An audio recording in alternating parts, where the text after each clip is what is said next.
I got involved with the film because I really was a fan of Mathieu Kassovitz, and I had seen another movie of his, Métis.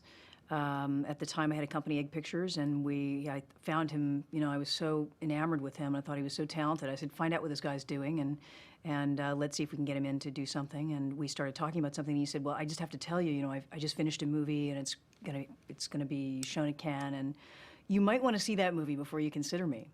So I got to see La Haine. And I was just completely blown away. Not only had Mathieu moved on to an unanticipated level of expertise as a director, but there is a real soul to that film that's about France, how it is now. Something that Americans certainly don't know, but a lot of French people didn't know either. And it really gave rise to sociopolitical issues with the voice of the people in some ways, the voice of that community, of that town, of the banlieue.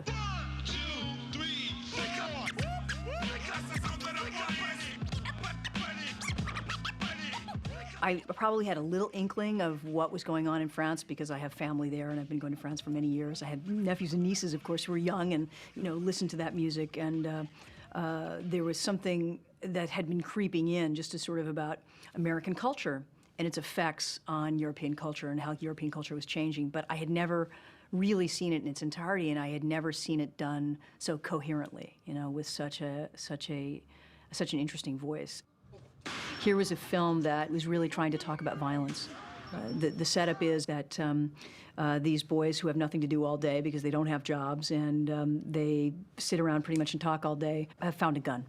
And when these kids find this gun and it brings them into a different side of that culture, and the journey to take this gun, to try and figure out what to do with it, takes them to all these places and takes them to meet these people and brings them into violent situations, it brings them into friendships, it takes them to Paris where they've never been before. It's an odyssey in some ways. It's a road movie, right? You're given a piece of information at the beginning of the movie and the three characters have to go on this journey, and they go on this journey together and they travel to, in tragic vocabulary, through a forest of experience, and they change. It's that experience of learning about other cultures, learning about other people, and then having that reflect on themselves and who they're becoming and who they're not becoming, what they hate about themselves and what they like about themselves. That reflection in some ways changes them as human beings. This was a very particular point of view, a very interesting moral point of view. Ça va, grand papa? Il n'y a pas mort d'homme? Il y a mort d'homme? Il n'y a pas mort d'homme. Donc tout va bien. Tout va bien. Ah non, s'il te plaît. S'il te plaît. C'est bon, on se casse. On se casse. On se casse. S'il te plaît. S'il te plaît. Mathieu lives on both sides. He's a neighborhood guy in some ways, out in Belleville, and he knows those people, and he's a part of a diverse culture. But he's also pretty well educated, and he's lived in an intellectual place, and he's read a lot of books, and he sees the other side as well. The beauty of Mathieu is that he's a real filmmaker, and his interest is in the emotions of the characters. His interest is in the awakenings of the characters. Vince, or Vincent Cassel, Saïd and Hubert, they have different colored skin. One's a Jewish guy, one's from Africa, from Black Africa, and one is a North African of descent. Of course, they're all French. They're all born and raised in France. They're friends. They're a subset family because in some ways they've been disenfranchised and marginalized by the culture. The culture sort of gives you a mixed message, which is we'll take care of you, but we won't give you a future. And that's really been the problem in the banlieue. There's not a lot of purpose and not a lot of future for them. And because they're not integrated into the culture, because they're considered immigrants, and so not a part of French culture in some ways, that's an old French bias, they're sort of lost in this limbo land. You see their situation, that they are, they're good friends, and that they're just lost in some ways. There's nothing for them to look forward to, that there's no future for them, and they're looking for some power, and that there's no power in their lives, and that they're searching for some kind of meaning. 'Cause we may never pass this way again. The performances in the movie are so beautiful. Hubert Koundé has such gravity to him. He has a real leading man quality to him, and yet a sweetness that I love, that he was able to get. He's the one that you'd trust in some ways to get you through the experience, and yet at the same time, he's really quite babyish and kind of naive, romantic even. Vincent Cassel, of course, has gone on to do wonderful things and has been in so many movies. It's a revelatory performance for him. I mean, I saw the guy in this movie and said, who's that guy? Follow that guy. He's just an amazing actor. It's a wonderful performance from him, filled with humor and filled with such rich language from him. Putain, je te dis, à New York, ils ont tous cette coupe-là, ok? C'est la coupe qui tue, ça. Alors t'arrêtes de béflant, tu me fais confiance. New York? Ouais. Mais de quel New York tu parles? C'est ça la mode à New York? Tu te fous de ma gueule ou quoi? On dirait un punk! Rigole pas! Vas-y, fais-moi un bisou, allez. Allez, vas-y, Saïd, bouge. So Saeed, you know, sort of the third wheel sidekick. In some ways, you know, he represents so much because he's North African culture. And North African culture in France is a big deal. It's very strong, and it's the most present of all of the immigrant populations, and the one that has the most socio-political unrest and the most interesting, in some ways, the most interesting history. And anyways, they're all wonderful in the film, and it's a great ensemble with the three of them and how they work together. Mais non, c'est le cake de Mohamed, ça. Il vient de changer le pot. Mais non, ça c'est la mère de Vince en YZ. Lequel, Mohamed, là? Celui, le petit frère de Farida, là? Farida, celle qui vient de passer son permis là? Non, Farida, celle qui travaille au marché, là. Quoi? One of the reasons why the three actors work so well and why they blend so well with all of the other non-actors that he found, that Mathieu found, is that Mathieu's an actor. So he has a real sense of pacing, he has a sense of timing, he has a real sense of the language and the music of acting, and he was, I think, most fascinated by that. And it's a wonderful combination that he's such a technical director who has such a big style and yet is so interested in the personal part of acting. The improvisational quality of the performances are quite well written, so they aren't all improvised. There are sections where a character will go off. There's a young man who goes off and is trying to tell the story of a TV show, and he goes on and on and on, and he never ends, and he just keeps going and going and going and going, and you realize he's going to sit there all day and talk about a TV show, because that's what you do when you don't have a job and you have no place to be. And the other character looks at him, and he gets to the end of this thing, and it's very colloquial, of course, very, very rich language, and he gets to the end of this thing, and he goes, yeah, and then what? And so what? And the kid goes, that was it. There was no point, you know. The pointlessness of their lives in some ways has such humor to it. Another scene that I like a lot where they go into a bathroom somewhere in Paris, and there's a guy going to the bathroom, an old man going to the bathroom, and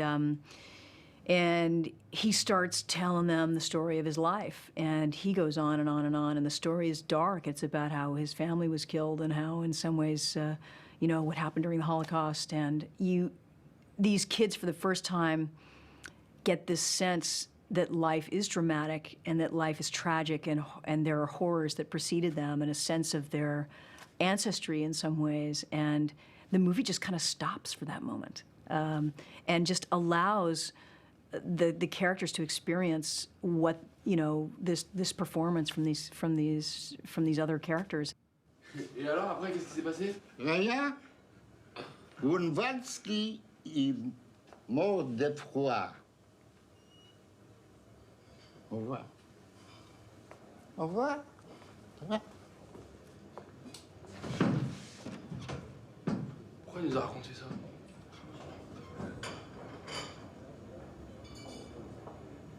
Mathieu takes a lot from American movies. He said, that's what I grew up with. And my references are not like, you know, Tarkovsky or, you know, Renoir or whatever. My references are Steven Spielberg, and they're Spike Lee, and they're Martin Scorsese. That's what I grew up in. Those were the movies that moved me, and those were the movies that made me want to be a filmmaker because they felt true to my experience.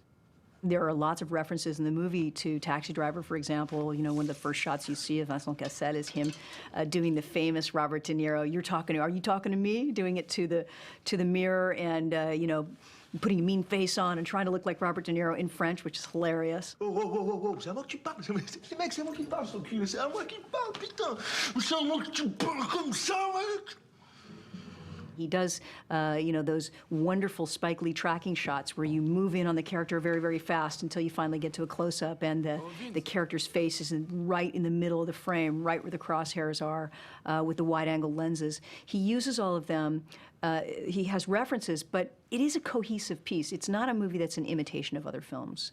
It has its own style and its own look. The black and white is so spectacularly beautiful, and it is brave. Of course, it limits your release. And there was a lot that was brave about how he made the movie. You know, he didn't make the movie with any French subventions. You know, he really wasn't able to get much money from the government, which almost every French movie gets money from the government, because it wasn't a topic anybody was wild about.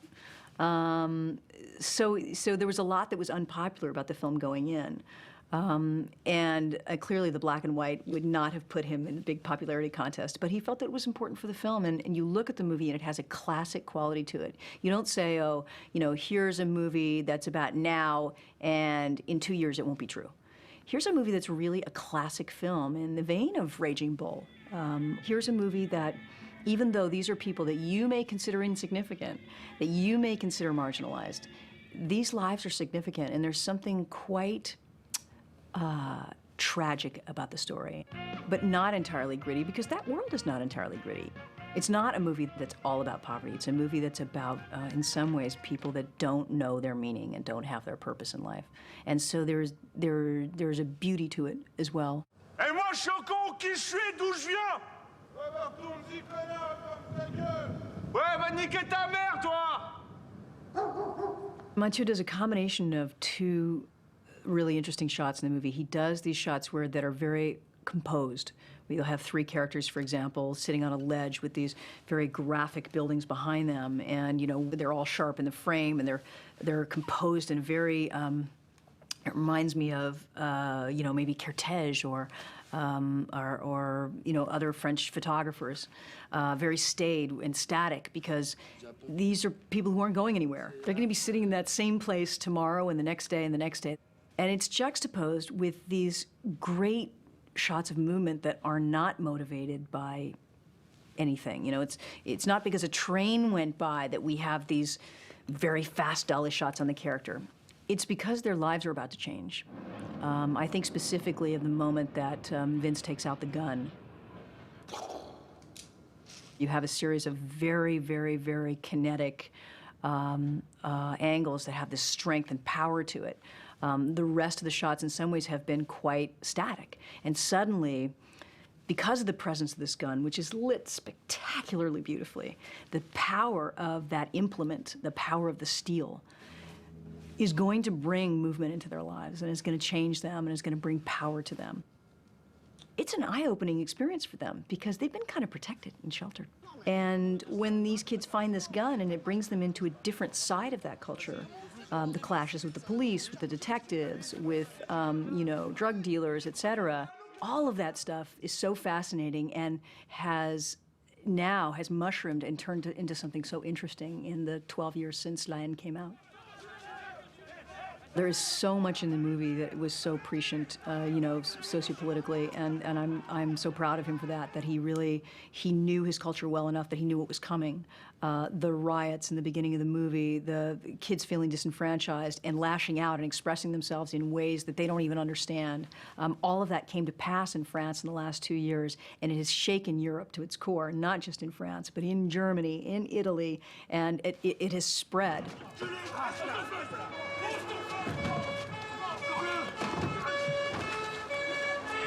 It was really an honor to try and help Mathieu figure out how to bring this beautiful piece of art to America so that people could love it for all the reasons that I loved it. Because it's half of my culture in some ways, you know?